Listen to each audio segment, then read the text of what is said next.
আগতে কৈ আছোঁ এটা নাই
সহযোগিতা যেহেতু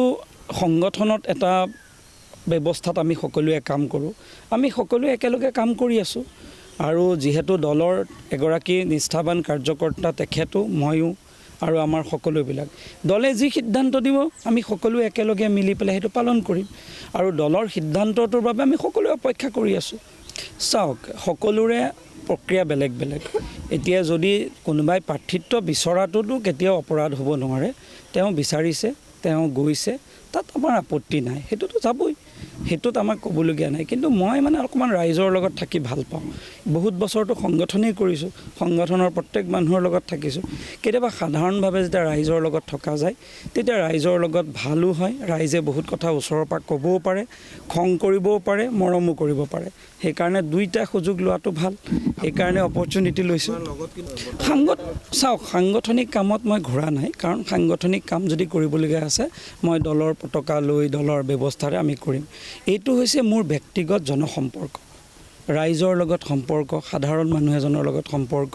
তেওঁ দলত আছে নাই এজন সহজ মানুহ এজন কাৰোবাৰ ঘৰলৈ গৈছোঁ তেওঁৰ লগত 10জন মানুহক লগ পাইছোঁ এইটো মোৰ ব্যক্তিগত সম্পৰ্ক ৰাইজৰ লগত কিন্তু যেতিয়া সাংগঠনিক কাম হ'ব তেতিয়া দলীয় ব্যৱস্থাৰে এটা সাংগঠনিক বিধি ব্যৱস্থাৰে সেই কাম হ'ব এইটো হৈছে ব্যক্তিগত সম্পৰ্ক